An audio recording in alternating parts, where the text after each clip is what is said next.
ಕಡೆ ತವರಿನಲ್ಲಿ ಅಬ್ಬರಿಸಲು ರೆಡಿಯಾಗಿರೋ Kolkata Knight Riders, ಮತ್ತೊಂದ್ ಕಡೆ ಎದುರಾಳಿಗಳನ್ನ ಕಂಗಿಡಿಸೋ ಡೇಂಜರಸ್ ಸನ್ರೈಸರ್ಸ್ ಹೈದರಾಬಾದ್. ಮೊದಲ ಪಂದ್ಯದಲ್ಲಿ ಎರಡೂ ತಂಡಗಳಿಗೂ ಸೋಲು. ಈ ಪಂದ್ಯದಲ್ಲಿ ಯಾವ ತಂಡ ಗೆಲ್ಲುತ್ತೆ? ಒಂದ್ ಕಡೆ Travis Head, Abhishek Sharma, Ishan Kishan, Heinrich Klaasen. ಮತ್ತೊಂದ್ ಕಡೆ ಅಜಿಂಕ್ಯ ರಹಾನೆ, ಫಿನ್ ಅಲೆನ್, ರಘುವಂಶಿ, ರಿಂಕು ಸಿಂಗ್. ಯಾರ ಕೈ ಮೇಲಾಗುತ್ತೆ, ಯಾರ ಕೈ ಸೋಲುತ್ತೆ? ಈಡನ್ ಗಾರ್ಡನ್ ನಲ್ಲಿ ಯಾರಿಗೆ ಗೆಲುವು ಸಿಗುತ್ತೆ? ಬನ್ನಿ ಇವತ್ತಿನ ಮ್ಯಾಚ್ ಪ್ರಿವ್ಯೂ ನಲ್ಲಿ ಈ ಎಲ್ಲದನ್ನು ನೋಡ್ಕೊಂಡ್ ಬರೋಣ. ವೀಕ್ಷಕರೇ ನಮಸ್ಕಾರ. ಇವತ್ತಿನ ಪಂದ್ಯದಲ್ಲಿ ಕೋಲ್ಕತಾ ನೈಟ್ ರೈಡರ್ಸ್ ಮತ್ತು ಸನ್ ರೈಸರ್ಸ್ ಹೈದರಾಬಾದ್ ಮುಖಾಮುಖಿ ಆಗ್ತಿವೆ. ಎರಡೂ ತಂಡಗಳು ಈಗಾಗಲೇ ಒಂದು ಪಂದ್ಯವನ್ನ ಆಡಿದ್ದು, ಎರಡೂ ತಂಡಗಳು ಎರಡೂ ಪಂದ್ಯದಲ್ಲಿ ಸೋಲನ್ನ ಅನುಭವಿಸಿವೆ. Kolkata Knight Riders Mumbai Indians ಜೊತೆ ಸೋತಿದ್ರೆ, ಸನ್ ರೈಸರ್ಸ್ ಹೈದರಾಬಾದ್ ನಮ್ಮ RCB ಜೊತೆ ಸೋತಿದೆ. ಎರಡೂ ತಂಡಗಳು 200 ರನ್ ಅನ್ನ ಸೇರಿಸಿದ್ರು ಕೂಡ ಅದನ್ನ ಡಿಫೆಂಡ್ ಮಾಡುವಲ್ಲಿ ಎಡವಿದಾವೆ. ಸನ್ ರೈಸರ್ಸ್ ಹೈದರಾಬಾದ್ 201 ರನ್ ಗಳಿಸಿದ್ರು ಕೂಡ RCB ಜೊತೆ ಸೋಲ್ತು. ಮತ್ತೊಂದ್ ಕಡೆ ಮುಂಬೈ ಇಂಡಿಯನ್ಸ್ ಜೊತೆ 220 ರನ್ ಅನ್ನ KKR ಕಲೆ ಹಾಕಿತ್ತು, ಆದ್ರೆ ಅದರಲ್ಲೂ ಸೋಲ್ತು. ಅದಕ್ಕೋಸ್ಕರ ಈ ಪಂದ್ಯ ಎರಡೂ ತಂಡಕ್ಕೂ ಮಹತ್ವದ್ದಾಗಿದೆ. ಎರಡೂ ತಂಡಗಳ ಬ್ಯಾಟಿಂಗ್ ಬಹಳ ಅದ್ಭುತವಾಗಿದೆ. ಯಾವ ತಂಡ ಗೆಲ್ಲುತ್ತೆ ಎಂಬುದನ್ನ ಕಾದ್ ನೋಡೋಣ. ಈಗ ಎರಡೂ ತಂಡಗಳ ಪ್ಲೇಯಿಂಗ್ 11 ಅನ್ನ ನೋಡ್ಕೊಂಡ್ ಬರೋಣ ಬನ್ನಿ. ಇವತ್ತಿನ ಪಂದ್ಯದಲ್ಲಿ ಯಾರು ಗೆಲ್ತಾರೆ ಎಂಬುದನ್ನ ನೋಡ್ಬೇಕಿದೆ. ಈಗ ಎರಡೂ ತಂಡಗಳ ಪ್ಲೇಯಿಂಗ್ 11 ಅನ್ನ ನೋಡ್ಕೊಂಡ್ ಬರೋಣ ಬನ್ನಿ. ಇಂಪ್ಯಾಕ್ಟ್ ಪ್ಲೇಯರ್ ಯಾರಾಗಿರ್ತಾರೆ, ಪ್ಲೇಯಿಂಗ್ 11 ಹೇಗಿರಲಿದೆ ಎಂಬುದನ್ನ ನೋಡೋಣ. ಮೊದಲಿಗೆ ಕೋಲ್ಕತಾ ನೈಟ್ ರೈಡರ್ಸ್ ನ ಪ್ಲೇಯಿಂಗ್ 11 ಅನ್ನ ನೋಡ್ಕೊಂಡ್ ಬರೋಣ. ಅಜಿಂಕ್ಯ ರಹಾನೆ ಕ್ಯಾಪ್ಟನ್ ಇದ್ದಾರೆ, ಫಿನ್ ಅಲೆನ್ ಇವರಿಬ್ರು ಓಪನರ್ ಬರ್ತಾರೆ. ಕಳೆದ ಪಂದ್ಯದಲ್ಲಿ ಮುಂಬೈ ಇಂಡಿಯನ್ಸ್ ವಿರುದ್ಧದ ಪಂದ್ಯದಲ್ಲಿ ಮಸ್ತ್ ಬ್ಯಾಟಿಂಗ್ ಆಡಿದ್ರು ಪವರ್ ಪ್ಲೇ ನಲ್ಲಿ. ಇವರಿಬ್ರು ಯಾವ ರೀತಿ ಇವತ್ತು ಆಡ್ತಾರೆ ಅನ್ನೋದು ನೋಡ್ಬೇಕಿದೆ. ಕ್ಯಾಮ್ರನ್ ಗ್ರೀನ್ ಇದ್ದಾರೆ, ಆಸ್ಟ್ರೇಲಿಯಾ ಆಟಗಾರ. ಅದಾದ ಬಳಿಕ ಅಂಕ್ರಿಶ್ ರಘುವಂಶಿ ಇದ್ದಾರೆ. ಇವರು ಕೂಡ ಕಳೆದ ಪಂದ್ಯದಲ್ಲಿ ಹಾಫ್ ಸೆಂಚುರಿಯನ್ನ ಸಿಡಿಸಿದ್ರು. ಇನ್ನು ರಿಂಕು ಸಿಂಗ್ ಕೂಡ ಕಳೆದ ಪಂದ್ಯದಲ್ಲಿ ಚೆನ್ನಾಗಿನೇ ಆಡಿದ್ರು. ಅದ್ರ ಜೊತೆ ರಮಣದೀಪ್ ಸಿಂಗ್ ಇದ್ದಾರೆ, ಅಂಕುಲ್ ರಾಯ್, ಸುನಿಲ್ ನರೇನ್, ವರ್ಣ ಚಕ್ರವರ್ತಿ ಇದ್ದಾರೆ, ವೈಭವ್ ಅರೋರಾ, ಬ್ಲೆಸ್ಸಿಂಗ್ ಮುಜ್ರಬಾನಿ ಇದ್ದಾರೆ. ಇಂಪ್ಯಾಕ್ಟ್ ಪ್ಲೇಯರ್ ಆಗಿ ಕಾರ್ತಿಕ್ ತ್ಯಾಗಿ ಬರೋ ಸಾಧ್ಯತೆ ಇದೆ. ಪ್ರಮುಖವಾಗಿ ಸುನಿಲ್ ನರೇನ್ ಮತ್ತು ವರ್ಣ ಚಕ್ರವರ್ತಿ ಅಂತ ಮ್ಯಾಜಿಕ್ ಸ್ಪಿನ್ನರ್ಗಳು KKR ನಲ್ಲಿ ಇದ್ದಾರೆ. ಕಳೆದ ಪಂದ್ಯದಲ್ಲಿ ಅವರಿಬ್ರು ಕೂಡ ವೈಫಲ್ಯವನ್ನ ಅನುಭವಿಸಿದ್ರು. ಈ ಪಂದ್ಯದಲ್ಲಿ ಯಾವ ರೀತಿ ರಿಕವರಿ ಆಗ್ತಾರೆ, ಯಾವ ರೀತಿ ಸನ್ ರೈಸರ್ಸ್ ಹೈದರಾಬಾದ್ಗೆ ಮುಳುವಾಗ್ತಾರೆ ಎಂಬುದನ್ನ ಕಾದ್ ನೋಡ್ಬೇಕಿದೆ. ಅದ್ರ ಜೊತೆ ಬ್ಲೆಸ್ಸಿಂಗ್ ಮುಜ್ರಬಾನಿ ಕೂಡ ಅಂತ ಹೇಳ್ಕೊಳ್ಳುವ ಪ್ರದರ್ಶನವನ್ನ ಮುಂಬೈ ಇಂಡಿಯನ್ಸ್ ಜೊತೆ ಕೊಡ್ಲಿಲ್ಲ. ಕಾರ್ತಿಕ್ ತ್ಯಾಗಿ ಕೂಡ ಅಷ್ಟೇ. ಈ ಪಂದ್ಯದಲ್ಲಿ ಯಾವ ರೀತಿ ಆಟ ಆಡ್ತಾರೆ ಅನ್ನೋದನ್ನ ನೋಡ್ಬೇಕಿದೆ. ಈಗ ಸನ್ ರೈಸರ್ಸ್ ಹೈದರಾಬಾದ್ ನ ಪ್ಲೇಯಿಂಗ್ 11 ಕಡೆ ಬರೋಣ. ಇಶಾನ್ ಕಿಶನ್ ಕ್ಯಾಪ್ಟನ್ ಆಗಿದ್ದಾರೆ. ಯಾಕಂದ್ರೆ ಇನ್ನು ಪ್ಯಾಟ್ ಕಮಿನ್ಸ್ ಅವರು ಟೀಮ್ 11 ನಲ್ಲಿ ಬರ್ತಾರೋ ಇಲ್ಲ ಅನ್ನೋದು ಗೊತ್ತಿಲ್ಲ. ಈಗಾಗಲೇ ಪ್ರಾಕ್ಟೀಸ್ ಅನ್ನ ಶುರು ಮಾಡಿದ್ದಾರೆ. ಬಟ್ ಟೀಮ್ 11 ನಲ್ಲಿ ಅವರು ಬರೋ ಸಾಧ್ಯತೆ ಕಡಿಮೆ ಅಂತ ಹೇಳಲಾಗ್ತಿದೆ. ಈ ಪಂದ್ಯವನ್ನು ಅವ್ರು ಆಡ್ತಾರೋ ಇಲ್ಲೋ ಗೊತ್ತಿಲ್ಲ. ಅದ್ರ ಜೊತೆ ಟ್ರಾವಿಸ್ ಹೆಡ್ ಮತ್ತು ಅಭಿಷೇಕ್ ಶರ್ಮಾ ಇಬ್ರು ಸ್ಫೋಟಕ ಬ್ಯಾಟ್ಸ್ಮನ್ ಗಳು ಓಪನಿಂಗ್ ಬರ್ತಾರೆ. ಕಳೆದ ಪಂದ್ಯದಲ್ಲಿ ಇಬ್ರು ಕೂಡ ವಿಫಲ ಆಗಿದ್ರು. ಈ ಪಂದ್ಯದಲ್ಲಿ ಯಾವ ರೀತಿ ಆಡ್ತಾರೆ ಅನ್ನೋದನ್ನ ನೋಡ್ಬೇಕಿದೆ. ಅದಾದ ಬಳಿಕ ಎನ್ರಿಕ್ ಕ್ಲಾಸೆನ್ ಇದ್ದಾರೆ, ಅನಿಕೇತ್ ವರ್ಮಾ ಇದ್ದಾರೆ. ಅನಿಕೇತ್ ವರ್ಮಾ ಅವರನ್ನ ನಾವು ಇಲ್ಲಿ ಸ್ಪೆಷಲ್ ಮೆನ್ಷನ್ ಮಾಡಲೇಬೇಕು. RCB ವಿರುದ್ಧದ ಪಂದ್ಯದಲ್ಲಿ ಬಹಳ ಚೆನ್ನಾಗಿ ಆಡಿದ್ರು, 43 ರನ್ ಗಳನ್ನ ಗಳಿಸಿದ್ರು. ಇನ್ನು ಇಶಾನ್ ಕಿಶನ್ ಅವರನ್ನು ನಾವು ಇಲ್ಲಿ ಹೇಳಬೇಕು. ಯಾಕೆಂದ್ರೆ ಕಳೆದ ಪಂದ್ಯದಲ್ಲಿ RCB ವಿರುದ್ಧದ ಮೊದಲ ಪಂದ್ಯದಲ್ಲಿ 80 ರನ್ ಅನ್ನ ಗಳಿಸಿದ್ರು. ಇನ್ನು ನಿತೀಶ್ ಕುಮಾರ್ ರೆಡ್ಡಿ ಇದ್ದಾರೆ, ಆಲ್ರೌಂಡರ್. ಸಲೀಲ್ ಅರೋರಾ ಇದ್ದಾರೆ, ಹರ್ಷದ್ ದುಬೆ, ಹರ್ಷಲ್ ಪಟೇಲ್ ಇದ್ದಾರೆ, ಜಯದೇವ್ ಉನಾದ್ಕತ್, ಇಶಾನ್ ಮಾಲಿಂಗ ಇದ್ದಾರೆ. ಇನ್ನು ಡೇವಿಡ್ ಪಿನ್ ಅವರು ಇಂಪ್ಯಾಕ್ಟ್ ಪ್ಲೇಯರ್ ಆಗಿ ಬರೋ ಸಾಧ್ಯತೆ ಇದೆ. ಕಳೆದ ಪಂದ್ಯದಲ್ಲಿ ಇಂಪ್ಯಾಕ್ಟ್ ಪ್ಲೇಯರ್ ಆಗಿ ಬಂದು 2 ವಿಕೆಟ್ ಗಳನ್ನ ಡೇವಿಡ್ ಪೇನ್ ಅವರು ತೆಗೆದುಕೊಂಡಿದ್ರು. ಈ ಪಂದ್ಯದಲ್ಲೂ ಅವರು ಇಂಪ್ಯಾಕ್ಟ್ ಪ್ಲೇಯರ್ ಆಗಿ ಬರೋ ಸಾಧ್ಯತೆ ಇದೆ. ಒಂದ್ ವೇಳೆ ಪ್ಯಾಟ್ ಕಮಿನ್ಸ್ ಏನಾದ್ರೂ ತಂಡದ ಒಳಗೆ ಪ್ರವೇಶ ಪಡೆದ್ರೆ ಡೇವಿಡ್ ಪೇನ್ ಅವರು ಹೊರಗಡೆ ಇರೋ ಸಾಧ್ಯತೆ ಇದೆ. ಪ್ಯಾಟ್ ಕಮಿನ್ಸ್ ಇಂಪ್ಯಾಕ್ಟ್ ಪ್ಲೇಯರ್ ಆಗಿ ಬೌಲಿಂಗ್ ಅನ್ನ ಮಾಡಿ ಕೂತು ಹೊಸ ಬ್ಯಾಟ್ಸ್ಮನ್ ಗೆ ಅವಕಾಶ ನೀಡೋ ಸಾಧ್ಯತೆ ದಟ್ಟವಾಗಿದೆ. ಈಗ ಕ್ಯಾಪ್ಟನ್ ಪ್ರೊಫೈಲ್ ಕಡೆ ಬರೋಣ. ಕ್ಯಾಪ್ಟನ್ ಯಾವ ರೀತಿ ಆಡ್ತಿದ್ದಾರೆ ಅಂತ ನೋಡೋಣ. ಮೊದಲಿಗೆ ಕೋಲ್ಕತಾ ನೈಟ್ ರೈಡರ್ಸ್ ನ ಅಜಿಂಕ್ಯ ರಹಾನೆ ಕಡೆ ಬರೋಣ. ಕಳೆದ ಮುಂಬೈ ಇಂಡಿಯನ್ಸ್ ಪಂದ್ಯದಲ್ಲಿ 50+ ಹಾಫ್ ಸೆಂಚುರಿಯನ್ನ ಗಳಿಸಿದ್ರು. ಪವರ್ ಪ್ಲೇ ನಲ್ಲಿ ಬಹಳ ಚೆನ್ನಾಗಿ ಆಡಿದ್ರು. ಇದುವರೆಗೂ ಇವರು 199 IPL ಪಂದ್ಯಗಳನ್ನ ಆಡಿದ್ದಾರೆ. ಇವತ್ತಿನ ಪಂದ್ಯ ಅವರಿಗೆ 200ನೇ ಪಂದ್ಯ. ಇದುವರೆಗೂ 5099 ರನ್ ಗಳನ್ನ IPL ನಲ್ಲಿ ಗಳಿಸಿದ್ದಾರೆ. 125.43 ಸ್ಟ್ರೈಕ್ ರೇಟ್ ನಲ್ಲಿ ಬ್ಯಾಟ್ ಬೀಸ್ತಾರೆ. 105 ಗರಿಷ್ಠ ಸ್ಕೋರ್. ಬಟ್ ಇತ್ತೀಚೆಗೆ ಇವರ ಸ್ಟ್ರೈಕ್ ರೇಟ್ ಹೆಚ್ಚಾಗಿದೆ. ಇವರು ಯಾವ ರೀತಿ ಇವತ್ತಿನ ಪಂದ್ಯದಲ್ಲಿ ಆಡ್ತಾರೆ ಅನ್ನೋದನ್ನ ಕಾದ್ ನೋಡ್ಬೇಕಿದೆ. ಇನ್ನು ಸನ್ರೈಸರ್ಸ್ ಹೈದರಾಬಾದ್ ನ ಕ್ಯಾಪ್ಟನ್ ಇಶಾನ್ ಕಿಶನ್ ಅವರ ಪ್ರೊಫೈಲ್ ಅನ್ನ ನೋಡಿದ್ರೆ ಇದುವರೆಗೂ 120 IPL ಪಂದ್ಯಗಳನ್ನ ಆಡಿದ್ದಾರೆ, 3078 ರನ್ ಗಳನ್ನು ಗಳಿಸಿದ್ದಾರೆ. ಸ್ಟ್ರೈಕ್ ರೇಟ್ ಇವ್ರದ್ದು ಕೂಡ 138.89 ಇದೆ ಅವರೇಜ್ ಆಗಿ. ಬಟ್ ಇತ್ತೀಚೆಗೆ ಇವರ ಸ್ಟ್ರೈಕ್ ರೇಟ್ ಕೂಡ ಆಲ್ಮೋಸ್ಟ್ 150 ಪ್ಲಸ್ ಇದೆ. ಇನ್ನು ಗರಿಷ್ಠ ಸ್ಕೋರ್ 106 ಇದೆ. ಕಳೆದ ಪಂದ್ಯದಲ್ಲಿ ಅಂದ್ರೆ RCB ವಿರುದ್ಧದ ಪಂದ್ಯದಲ್ಲಿ ಇವರು 80 ರನ್ ಅನ್ನು ಗಳಿಸಿದ್ರು. ಇವರದ್ದೇ ಹೈಯೆಸ್ಟ್ ಸ್ಕೋರ್ ಆ ಪಂದ್ಯದಲ್ಲಿ. ಇವತ್ತಿನ ಪಂದ್ಯದಲ್ಲಿ ಯಾವ ರೀತಿ ಆಡ್ತಾರೆ ಅನ್ನೋದ್ರ ಮೇಲೆ ಸನ್ರೈಸರ್ಸ್ ಹೈದರಾಬಾದ್ ನ ಆಟ ನಿಂತಿದೆ ಅಂತ ಹೇಳ್ಬೋದು. ಈಗ ಗೇಮ್ ಚೇಂಜಿಂಗ್ 4 ಕಡೆ ಬರೋಣ. ಮೊದಲಿಗೆ ಕೋಲ್ಕತಾ ನೈಟ್ ರೈಡರ್ಸ್ ನ ಗೇಮ್ ಚೇಂಜಿಂಗ್ 4 ಕೀ ಪ್ಲೇಯರ್ಸ್ ಅನ್ನು ನೋಡೋದಾದ್ರೆ ಕ್ಯಾಮರೂನ್ ಗ್ರೀನ್ ಇದ್ದಾರೆ, ಸುನಿಲ್ ನರೇನ್ ಇದ್ದಾರೆ, ರಿಂಕು ಸಿಂಗ್ ಇದ್ದಾರೆ, ವರುಣ್ ಚಕ್ರವರ್ತಿ ಇದ್ದಾರೆ.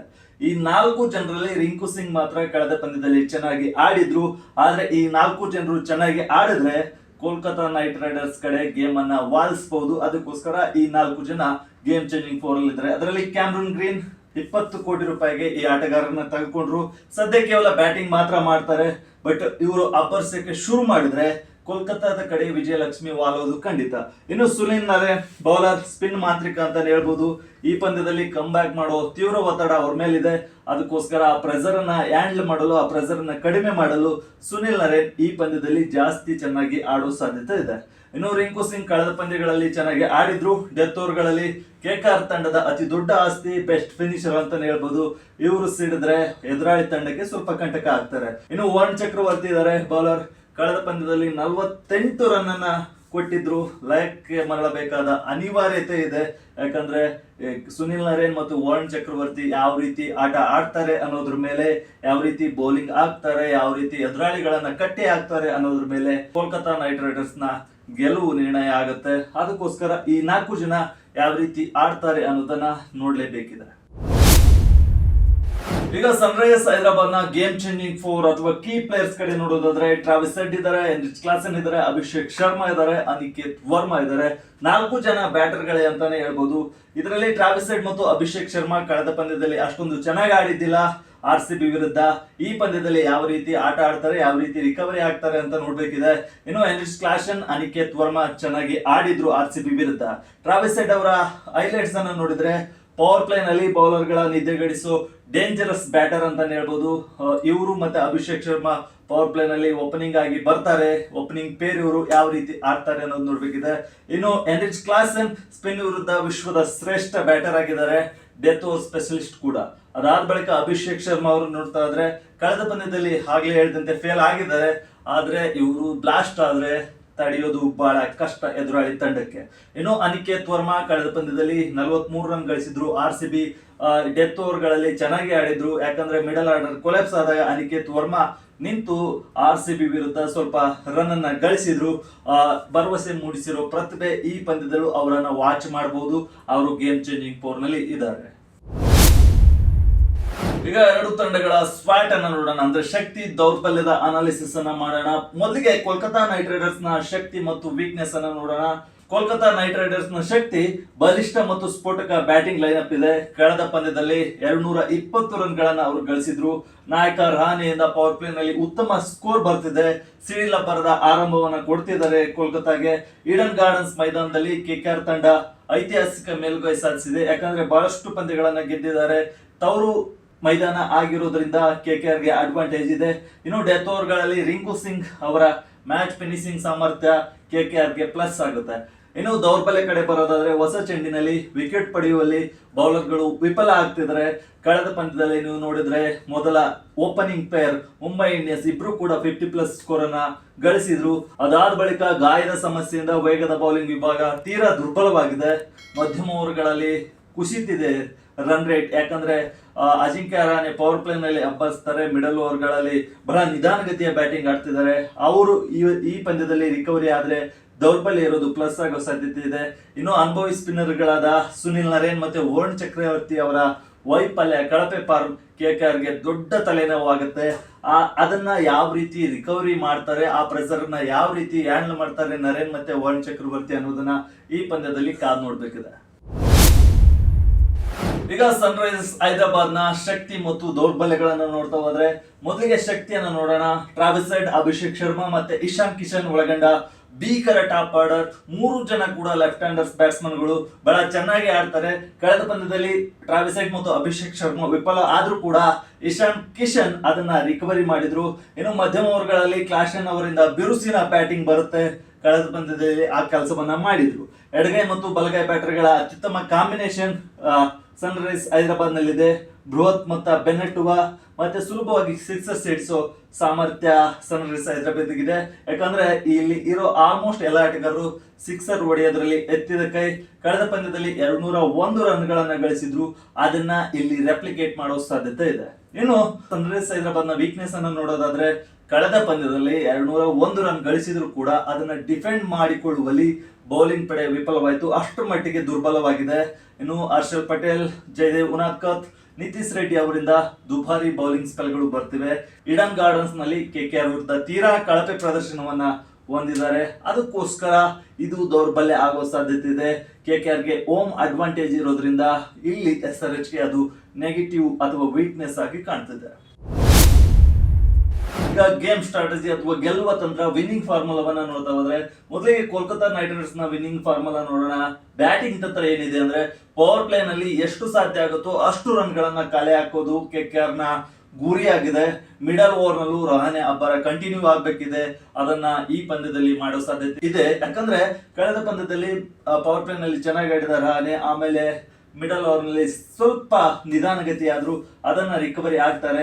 ಇನ್ನು ಫೈನಲ್ 5 ಓವರ್ ಗಳಲ್ಲಿ, ಡೆತ್ ಓವರ್ ಗಳಲ್ಲಿ ಬಿರುಸಿನ ಬ್ಯಾಟಿಂಗ್ ಮಾಡೋ ಮೂಲಕ 200 ರನ್ ಗಳನ್ನ ಗಳಿಸೋ ತಂತ್ರವನ್ನ ಕೆಕೆಆರ್ ಎಣಿದಿರುತ್ತೆ. ಇನ್ನು ಬೌಲಿಂಗ್ ಆಕ್ರಮಣ ಕಡೆ ನೋಡೋದಾದ್ರೆ ಟ್ರಾವಿಸ್ ಹೆಡ್ ಮತ್ತು ಅಭಿಷೇಕ್ ಶರ್ಮಾ ಅವರನ್ನ ಆರಂಭದಲ್ಲೇ ಪೆವಿಲಿಯನ್ಗೆ ಅಟ್ಟೋದು ಪ್ರಮುಖ ಸ್ಟ್ರಾಟಜಿ ಆಗುತ್ತೆ. ಇವರೊಬ್ಬರ ವಿಕೆಟ್ ಗಳನ್ನ ಬೇಗ ತೆಗೆದ್ರೆ ಕೆಕೆಆರ್ಗೆ ಗೆಲುವು ಸುಲಭ ಅಂತ ಹೇಳ್ಬೋದು. ಆಮೇಲೆ ಇಶಾನ್ ಕಿಶನ್, ಅನಿಕೇತ್ ವರ್ಮಾ ಮತ್ತೆ ಎನ್ರಿಸ್ ಕ್ಲಾಸನ್ ಮಾತ್ರ ಇರೋದು. ಅವ್ರು ಚೆನ್ನಾಗಿ ಆಡಿದ್ರೆ ಮಾತ್ರ SRH ಚೆನ್ನಾಗಿ ಬರುತ್ತೆ. ಇವರಿಬ್ಬರನ್ನ ಎಷ್ಟು ಬೇಗ ಮನೆಗೆ ಕಳಿಸ್ತಾರೋ ಅಷ್ಟು ಬೇಗ ಕೆಕೆಆರ್ ನ ಗೆಲುವು ಫಿಕ್ಸ್ ಆಗುತ್ತೆ. ಇನ್ನು ನರೇನ್ ಮತ್ತು ವರುಣ್ ಅವರಿಂದ ಮಿಡಲ್ ಓವರ್ ಗಳಲ್ಲಿ ರನ್ ನಿಯಂತ್ರಣ ಆಗ್ಬೇಕಿದೆ. ಅದನ್ನ ಈ ಪಂದ್ಯದಲ್ಲಿ ಮಾಡ್ತಾರೆ ಅನ್ಕೊಂಡಿದೀವಿ. ಇನ್ನು ಡೆತ್ ಓವರ್ ಗಳಲ್ಲಿ ಕರಾರುವಕ್ಕಾದ ಯಾರ್ಕರ್ ಬಳಕೆಯನ್ನ ಕೆಕೆಆರ್ ಮಾಡಬೇಕಿದೆ. ಇನ್ನು ಮುಖ್ಯ ಗುರಿ ಏನಂದ್ರೆ ಕೆಕೆಆರ್ದು ಪವರ್ ಪ್ಲೇ ಲಾಭ ಪಡೆದು 200+ ರನ್ ಗಳನ್ನ ಗಳಿಸೋದು. ಅದಾದ ಬಳಿಕ ಸ್ಪಿನ್ನರ್ ಗಳ ಮೂಲಕ ರನ್ ಗತಿಗೆ ಬ್ರೇಕ್ ಹಾಕೋದು ಕೆಕೆಆರ್ ನ ಕೀ ಟಾರ್ಗೆಟ್ ಆಗಿದೆ. ಇನ್ನು ಗೆಲ್ಲೋ ಸೂತ್ರ ಏನಂದ್ರೆ ಮಿಡಲ್ ಓವರ್ ನಲ್ಲೂ ರಹಾನೆ ಅಬ್ಬರ ಕಂಟಿನ್ಯೂ ಆಗ್ಬೇಕಿದೆ. ಹೊಸ ಚೆಂಡಿನಲ್ಲಿ ಆರಂಭಿಕ ವಿಕೆಟ್ ಅನ್ನ ಪಡಿಬೇಕಿದೆ. ಈ ಎಲ್ಲದನ್ನು ಮಾಡಿದ್ರೆ ಕೆಕೆಆರ್ ಗೆಲ್ಲೋದು ಫಿಕ್ಸ್. ಈಗ SRH ನ ಗೆಲುವಿನ ತಂತ್ರದ ಕಡೆ ಬರೋಣ. ಬ್ಯಾಟಿಂಗ್ ತಂತ್ರ ಹೇಗಿದೆ, ಬೌಲಿಂಗ್ ಆಕ್ರಮಣ ಹೇಗಿದೆ, ಅವರ ಕೀ ಟಾರ್ಗೆಟ್ ಏನು, ಗೆಲ್ಲುವ ಸೂತ್ರ ಏನು ಎಂಬುದನ್ನ ನೋಡ್ತಾ ಹೋಗೋಣ. ಬ್ಯಾಟಿಂಗ್ ತಂತ್ರ SRH ಏನಿದೆ ಅಂದ್ರೆ ಟ್ರಾವಿಸ್ ಹೆಡ್ ಮತ್ತು ಅಭಿಷೇಕ್ ಶರ್ಮಾ ಅವರಿಂದ ಪವರ್ ಪ್ಲೇ ನಲ್ಲಿ ಸ್ಫೋಟಕ ಆರಂಭವನ್ನ ಗಳಿಸೋದು ಅವರ ಮೇನ್ ಬ್ಯಾಟಿಂಗ್ ಟ್ಯಾಕ್ಟಿಕ್ ಆಗಿದೆ. ಅದನ್ನ ಯಾವ ರೀತಿ ಮಾಡ್ತಾರೆ ನೋಡ್ಬೇಕು. ಯಾಕಂದ್ರೆ ಮುಂಬೈ ಇಂಡಿಯನ್ಸ್ ನಲ್ಲಿ ಈ ಟ್ಯಾಕ್ಟಿಕ್ ವರ್ಕ್ ಆಗಿದ್ದಿಲ್ಲ. ಮಿಡಲ್ ಓವರ್ ಗಳಲ್ಲಿ ಸ್ಪಿನ್ನರ್ ಗಳ ವಿರುದ್ಧ ಕ್ಲಾಸನ್ ಮತ್ತು ಕ್ಲಿಸನ್ ಸವಾರಿ ಮಾಡ್ಬೇಕಿದೆ. ಇವರಿಬ್ರು ಚೆನ್ನಾಗಿ ಆಡಿದ್ರು ಕಳೆದ ಪಂದ್ಯದಲ್ಲಿ. ಈ ಪಂದ್ಯದಲ್ಲಿ ಅದನ್ನ ಕಂಟಿನ್ಯೂ ಮಾಡ್ತಾರಾ, ರೆಪ್ಲಿಕೇಟ್ ಮಾಡ್ತಾರೆ ಎಂಬುದನ್ನ ಕಾದು ನೋಡ್ಬೇಕಿದೆ. ಇನ್ನು ಈಡನ್ ಗಾರ್ಡನ್ ಮೈದಾನದ ಶಾರ್ಟ್ ಬೌಂಡ್ರಿಗಳನ್ನ ಸಂಪೂರ್ಣ ಲಾಭವನ್ನ ಪಡಿಬೇಕಿದೆ. ಯಾಕಂದ್ರೆ ಇಲ್ಲಿ ಇರೋರೆಲ್ಲ ಸಿಕ್ಸರ್ ಸಿಂಗ್ಗಳೇ. ಅದಕ್ಕೋಸ್ಕರ ಅದನ್ನ ಆ ಲಾಭವನ್ನ, ಶಾರ್ಟ್ ಬೌಂಡ್ರಿ ಲಾಭವನ್ನ ಪಡಿಬೇಕಿದೆ. ಇನ್ನು ಬೌಲಿಂಗ್ ಆಕ್ರಮಣ ಕಡೆ ಬರೋದಾದ್ರೆ ಹೊಸ ಚೆಂಡಿನಲ್ಲಿ ಅಂದ್ರೆ ನ್ಯೂ ಬಾಲ್ ನಲ್ಲಿ ಸ್ವಿಂಗ್ ಲಾಭ ಪಡೆಯಲು ಜಯದೇವ್ ಉನಾದ್ಕತ್ ಮತ್ತು ಹರ್ಷಲ್ ಪಟೇಲ್ ಅವರನ್ನ ಬಳಸಬೇಕು. ಅಜಿಂಕ್ಯ ರಹಾನೆ ಅವರ ಪವರ್ ಪ್ಲೇ ಅಬ್ಬರಕ್ಕೆ ಕಡಿವಾಣ ಹಾಕ್ಬೇಕು. ಯಾಕಂದ್ರೆ ಅಜಿಂಕ್ಯ ರಹಾನೆ ಪವರ್ ಪ್ಲೇ ನಲ್ಲಿ ಮಾತ್ರ ಆಡ್ತಿದ್ದಾರೆ. ಅಲ್ಲೇನಾದ್ರೂ ಅವರ ರನ್ ಗತಿಗೆ ಕಡಿವಾಣ ಹಾಕಿದ್ರೆ SRH ಗೆ ಅದು ಅಡ್ವಾಂಟೇಜ್ ಆಗುತ್ತೆ. ಇನ್ನು ಡೆತ್ ಓವರ್ ಗಳಲ್ಲಿ ಕೆಕೆಆರ್ ನ ರಿಂಕು ಸಿಂಗ್ ಫಿನಿಷರ್ ಏನಿದ್ದಾರೆ ಅವರಿಗೆ ರನ್ ಗಳನ್ನ ಕದಿಯಲು ಬಿಡಬಾರ್ದು. ಅದೇನಾದ್ರೂ ಮಾಡಿದ್ರೆ SRH ಗೆ ಅಡ್ವಾಂಟೇಜ್ ಆಗುತ್ತೆ. ಇನ್ನು SRH ನ ಮುಖ್ಯ ಗುರಿ, ಕೀ ಟಾರ್ಗೆಟ್ ಏನಂದ್ರೆ 200+ ರನ್ ಗಳಿಸೋದು, ಅದನ್ನ ಡಿಪೆಂಡ್ ಮಾಡೋದು. ಅಥವಾ ಬ್ಯಾಟಿಂಗ್ ಬೌಲಿಂಗ್ ಹಾಕಿದ್ರೆ 200+ ರನ್ ಅನ್ನ ಟಾರ್ಗೆಟ್ ಅನ್ನ ಚೇಸ್ ಮಾಡೋದು.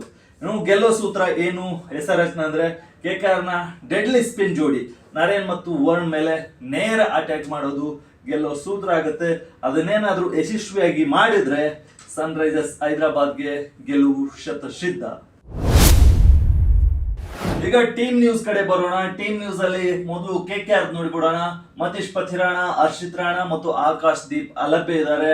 ಕ್ಯಾಮರೂನ್ ಗ್ರೀನ್ ಬೌಲಿಂಗ್ ಮಾಡಲ್ಲ, ಕೇವಲ ಬ್ಯಾಟರ್ ಆಗಿ ಆಡಲಿದ್ದಾರೆ. ಯಾಕಂದ್ರೆ ಕ್ರಿಕೆಟ್ ಆಸ್ಟ್ರೇಲಿಯಾ ಇನ್ನು ಕ್ಲಿಯರೆನ್ಸ್ ಅನ್ನ ಕೊಟ್ಟಿಲ್ಲ ಬೌಲಿಂಗ್ ಹಾಕಕ್ಕೆ. ಇನ್ನು ಮಿಡಲ್ ಆರ್ಡರ್ ಬಲಪಡಿಸಲು ರೋಮನ್ ಪೋವೆಲ್ ಅವರನ್ನು ಕೂಡ ಆಡಿಸೋ ಸಾಧ್ಯತೆ ಇದೆ. ಯಾಕಂದ್ರೆ ಇವರು ಇಂಪ್ಯಾಕ್ಟ್ ಪ್ಲೇಯರ್ ಆಗೋ ಸಾಧ್ಯತೆ ಇದೆ. ಮೊದಲು ಬೌಲಿಂಗ್ ಮಾಡಿದ್ರೆ ಇವರು ರೋಮನ್ ಪೊಬೆಲ್ ಅವರು ಇಂಪ್ಯಾಕ್ಟ್ ಪ್ಲೇಯರ್ ಆಗಿ ಬರ್ತಾರೆ. ಬಟ್ ಮೊದಲು ಏನಾದ್ರೂ ಬ್ಯಾಟಿಂಗ್ ಮಾಡಿದ್ರೆ ಕಾರ್ತಿಕ್ ತ್ಯಾಗಿ ಇಂಪ್ಯಾಕ್ಟ್ ಪ್ಲೇಯರ್ ಆಗಿ ಬರ್ತಾರೆ. ಇನ್ನು SRH ನ ಟೀಮ್ ನ್ಯೂಸ್ ಕಡೆ ನೋಡೋದಾದ್ರೆ ಸ್ಟಾರ್ ಬೌಲರ್ ಪ್ಯಾಟ್ ಕಮಿನ್ಸ್ ಇನ್ನೂ ಪೂರ್ಣ ಫಿಟ್ನೆಸ್ ಅನ್ನ ಸಾಧಿಸಿಲ್ಲ. ಯಾಕಂದ್ರೆ ಅವರು ಮೊದಲ ಪಂದ್ಯದಲ್ಲಿ ಅಲಭ್ಯರಾಗಿದ್ರು, ಮೊದಲ ಪಂದ್ಯಕ್ಕೆ ಲೇಟ್ ಆಗಿ ಕೂಡ ಬಂದ್ರು.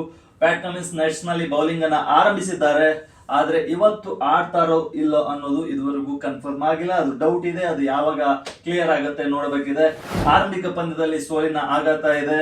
ಈಗ ಗೆಲ್ಲಲೇಬೇಕಾದ ಒತ್ತಡದಲ್ಲಿ ಆರೆಂಜ್ ಆರ್ಮಿ ಇದೆ. ಈಗ ಹೆಡ್ ಟು ಹೆಡ್ ಕಡೆ ಬರೋಣ. KKR ಮತ್ತು SRH 30 ಪಂದ್ಯಗಳಲ್ಲಿ ಮುಖಾಮುಖಿಯಾಗಿದ್ದಾವೆ. ಬಟ್ ಕ್ಲಿಯರ್ ಆಗಿ ಕಾಣ್ತಿದೆ KKR ಬಹಳಷ್ಟು ಮುಂದೆ ಇದೆ ಅಂತ. ಯಾಕಂದ್ರೆ 30 ಪಂದ್ಯಗಳಲ್ಲಿ KKR 20 ಪಂದ್ಯಗಳನ್ನ ಗೆದ್ದಿದೆ. ಗೆಲುವಿನ ಪರ್ಸೆಂಟೇಜ್ 75 ಇದೆ. SRH 10 ಪಂದ್ಯಗಳನ್ನ ಮಾತ್ರ ಗೆದ್ದಿದೆ. ಆದ್ರಿಂದ ಹೆಡ್ ಟು ಹೆಡ್ ದಾಖಲೆಯಲ್ಲೂ ಕೂಡ KKR ಮುಂದಿರೋದ್ರಿಂದ ಈ ಪಂದ್ಯದಲ್ಲೂ ಅವರಿಗೆ ಮೆಂಟಲಿ ಅಡ್ವಾಂಟೇಜ್ ಇದ್ದೇ ಇರುತ್ತೆ. ಈಗ ಪಿಚ್ ರಿಪೋರ್ಟ್ ಕಡೆ ಬರೋಣ. ಈಡನ್ ಗಾರ್ಡನ್ ಸ್ಟೇಡಿಯಂ ಕೋಲ್ಕತ್ತಾದಲ್ಲಿ ಈ ಪಂದ್ಯ ನಡೀತಿದೆ. ಇಲ್ಲಿನ ಪಿಚ್ ಕೆಂಪು ಮತ್ತು ಕಪ್ಪು ಮಿಶ್ರಿತ ಮಣ್ಣಿನಿಂದ ಮಾಡಲಾಗಿದೆ. ಆದ್ರಿಂದ ಇದು ಬ್ಯಾಟಿಂಗ್ ಸ್ವರ್ಗ ಆಗಿರುತ್ತೆ. ಸ್ಪೀಡ್ ಬೌಲರ್ಗಳು ಮತ್ತು ಸ್ಪಿನ್ನರ್ ಗಳಿಗೂ ಅಲ್ಪ ನೆರವನ್ನ ನೀಡುತ್ತೆ. ಇಲ್ಲಿನ ಸರಾಸರಿ ಸ್ಕೋರ್ 200+, ಇದಕ್ಕಿಂತ ಜಾಸ್ತಿನೇ ಆಗ್ಬಹುದು. ಬೌಲಿಂಗ್ ಒಲವು ಹೇಗಿದೆ ಅಂದ್ರೆ ಇದುವರೆಗೂ ಪೇಸ್ಗೆ 65% ಈ ಸ್ಟೇಡಿಯಂ ಈ ಪಿಚ್ ನೆರವನ್ನ ಕೊಟ್ಟಿದೆ. ಸ್ಪಿನ್ಗೆ ಕೇವಲ 35% ನೆರವನ್ನ ಕೊಟ್ಟಿದೆ. ಆರಂಭದಲ್ಲಿ ಹೊಸ ಚೆಂಡು ಸ್ವಿಂಗ್ ಆಗುತ್ತೆ. ನಂತರ ಬ್ಯಾಟರ್ಗಳ ದರ್ಬಾರ್ ಶುರುವಾಗುತ್ತೆ. ಆರಂಭದಲ್ಲಿ ಒಂದಿಷ್ಟು ನೋಡ್ಕೊಂಡು ಆಡಿದ್ರೆ ಆಮೇಲೆ ಬ್ಯಾಟಿಂಗ್ ಅನ್ನ ಆರಾಮಾಗಿ ಆಡ್ಬೋದು. ಈ ಪಿಚ್ ಅಲ್ಲಿ ಇಬ್ಬನಿ ಎರಡನೇ ಇನ್ನಿಂಗ್ಸ್ ನಲ್ಲಿ ಇಬ್ಬನಿ ಪ್ರಭಾವ ಇದ್ದೇ ಇರುತ್ತೆ. ಅದಕ್ಕೋಸ್ಕರ ಚೇಜಿಂಗ್ ಇಲ್ಲಿ ಮಾಡೋದು ಬೆಸ್ಟ್ ಅಂತಾನೆ ಹೇಳ್ಬೋದು. ಚೇಜಿಂಗ್ ಮಾಡೋ ತಂಡಕ್ಕೆ ಅಡ್ವಾಂಟೇಜ್ ಇದ್ದೇ ಇರುತ್ತೆ. ಇದು ಸ್ಪೋರ್ಟಿಂಗ್ ಟ್ರ್ಯಾಕ್ ಇರೋದ್ರಿಂದ ನೆಕ್ ಟು ನೆಕ್ ಫೈಟ್ ಇದ್ದೇ ಇರುತ್ತೆ. ಯಾಕಂದ್ರೆ ಕೊನೆ ಬಾಲ್ ವರೆಗೂ ಮ್ಯಾಚ್ ಅನ್ನ ನೀವು ನೋಡ್ಬೋದು. ಈಗ ಇವತ್ತಿನ ವೆದರ್ ರಿಪೋರ್ಟ್ ಅನ್ನ, ಕೋಲ್ಕತ್ತಾ ವೆದರ್ ರಿಪೋರ್ಟ್ ಅನ್ನ ನೋಡೋಣ. ಇಲ್ಲಿ ತುಸು ತಂಪು ವಾತಾವರಣ ಇರುತ್ತೆ. ಸೆಕೆಂಡ್ ಇನ್ನಿಂಗ್ಸ್ ಅಲ್ಲಿ ಇಬ್ಬನಿ ಬೀಳೋ ಸಾಧ್ಯತೆ ಹೆಚ್ಚಿದೆ. ಟಾಸ್ ಗೆದ್ದವರು ಬೌಲಿಂಗ್ ಆಯ್ಕೆ ಮಾಡಲಿದ್ದಾರೆ. ತಾಪಮಾನ 37 ಡಿಗ್ರಿ ಸೆಲ್ಸಿಯಸ್ ಇದೆ. ತೇವಾಂಶ ಅಂದ್ರೆ ಹ್ಯೂಮಿಡಿಟಿ 44% ಇದೆ. ಮಳೆ ಸಾಧ್ಯತೆ 0. ಗಾಳಿಯ ವೇಗ 16 ಕಿಲೋಮೀಟರ್ ಗಂಟೆಗೆ ಇರಲಿದೆ. ಆದ್ರಿಂದ ಇಲ್ಲಿ 40 ಓವರ್ಗಳು ಅಂದ್ರೆ 20+20 ಮ್ಯಾಚ್ ಅನ್ನ ನೀವು ನೋಡಬಹುದು. ಕ್ಲಿಯರ್ ಆಗಿ ಗೊತ್ತಾಗ್ತಿದೆ. ಈಗ ಫ್ಯಾಂಟಸಿ 11 ಟೀಮ್ ಅನ್ನ ನೋಡ್ಕೊಂಡ್ ಬರೋಣ. ಫ್ಯಾಂಟಸಿ 11 ಟೀಮ್ ಯಾವ ರೀತಿ ಇದೆ ಅಂದ್ರೆ ವಿಕೆಟ್ ಕೀಪರ್ ಆಗಿ ಇಶನ್ ಕಿಶನ್ ಮತ್ತು ಎನ್ರಿಚ್ ಕ್ಲಾಶನ್ ಅವರನ್ನ ನಾವು ಸೇರಿಸ್ಕೊಂಡಿದೀವಿ. ಅದಾದ ಬಳಿಕ ಬ್ಯಾಟರ್ಸ್ ನಲ್ಲಿ Ajinkya Rahane, Travis head, Rinku Singh, fin Allen, Abhishek Sharma ಇದ್ದಾರೆ. ಆಲ್ರೌಂಡರ್ ಅಲ್ಲಿ ಸುನಿಲ್ ನರೇನ್ ಅವರನ್ನ ಮಾತ್ರ ಹಾಕೊಂಡಿದೀವಿ. ಅವ್ರ ಮೇಲೆ ಸ್ವಲ್ಪ ಭರವಸೆ ಜಾಸ್ತಿ ಇದೆ ಈ ಪಂದ್ಯದಲ್ಲಿ. ಇನ್ನು ಬೌಲರ್ಸ್ ಅಲ್ಲಿ ವರುಣ್ ಚಕ್ರವರ್ತಿ, ಜಯದೇವ್ ಉನಾದ್ಕತ್, ವೈಭವ್ ಅರೋರಾ ಇದ್ದಾರೆ. ಕ್ಯಾಪ್ಟನ್ ಆಗಿ ಇಶಾನ್ ಕಿಶನ್ ಅವರನ್ನ ಮಾಡಿದ್ರೆ ಅಜಿಂಕ್ಯ ರಹಾನೆ ಅವರನ್ನ ವೈಸ್ ಕ್ಯಾಪ್ಟನ್ ಆಗಿ ಮಾಡಿದ್ದೀವಿ. ಈ ಟೀಮ್ ಅನ್ನ ನೀವು ಮಾಡಿದ್ರೆ ಹೆಚ್ಚಿನ ಪಾಯಿಂಟ್ಸ್ ಅನ್ನ ಫ್ಯಾಂಟಸಿ 11 ಅಲ್ಲಿ ಗಳಿಸಬಹುದು. ನೋಡಿ ನಿಮ್ಮ ಆಯ್ಕೆ ಯಾವ ರೀತಿ ಇದೆ ಅಂತ. ಈಗ ಗೆಲುವಿನ ಪ್ರೆಡಿಕ್ಷನ್ ಕಡೆ ಬರೋಣ. KKR ಮತ್ತು SRH ನಡುವೆ ಬಹಳ ಪೈಪೋಟಿ ಇದೆ. KKR ಗೆ 55% ಗೆಲುವಿನ ಸಾಧ್ಯತೆ ಜಾಸ್ತಿ ಇದೆ. SRH ಗೆ 45% ಇದೆ. ಯಾಕಂದ್ರೆ ಈಡನ್ ಗಾರ್ಡನ್ಸ್, ಕೋಲ್ಕತ್ತಾದ ಈಡನ್ ಗಾರ್ಡನ್ಸ್ KKR ನ ಭದ್ರಕೋಟೆಯಾಗಿದೆ. ಐತಿಹಾಸಿಕವಾಗಿ SRH ವಿರುದ್ಧ ಕೂಡ KKR ಉತ್ತಮ ದಾಖಲೆಯನ್ನ ಹೊಂದಿರೋದ್ರಿಂದ KKR ಸ್ವಲ್ಪ ಮುಂದಿದೆ. SRH ಯಾವ ರೀತಿ ಆಡ್ತಾರೆ ಅನ್ನೋದ್ರ ಮೇಲೆ ಅವರ ಗೆಲುವಿನ ಪ್ರೆಡಿಕ್ಷನ್ ನಿರ್ಧಾರ ಆಗಲಿದೆ. ನೋಡಿದ್ರಲ್ಲ ವೀಕ್ಷಕರೇ, ಮೊದಲ ಪಂದ್ಯದಲ್ಲಿ ಸೋತಿದ್ದ ಎರಡೂ ತಂಡಗಳು ಈ ಪಂದ್ಯದಲ್ಲಿ ಮುಖಾಮುಖಿ ಆಗ್ತಿವೆ. ಯಾರಿಗೆ ಮೊದಲ ಗೆಲುವು ಸಿಗಲಿದೆ ಎಂಬುದನ್ನ ಕಾದು ನೋಡ್ಬೇಕಿದೆ. ನಿಮ್ಮ ಪ್ರಕಾರ ವಿನ್ನರ್ ಯಾರಾಗಲಿದ್ದಾರೆ, ಯಾರಾಗಬೇಕು ಎಂಬುದನ್ನ ಕಮೆಂಟ್ ಮೂಲಕ ತಿಳಿಸಿ. ಇದೇ ರೀತಿಯ IPL 2026 ನ ಹೆಚ್ಚಿನ ವಿಡಿಯೋಗಳಿಗಾಗಿ ವಿಜಯ ಕರ್ನಾಟಕ ವೆಬ್ ಅನ್ನ ಯೂಟ್ಯೂಬ್, ಫೇಸ್ಬುಕ್ ಮತ್ತು ಇನ್ಸ್ಟಾಗ್ರಾಮ್ ನಲ್ಲಿ ಫಾಲೋ ಮಾಡಿ. ಧನ್ಯವಾದ.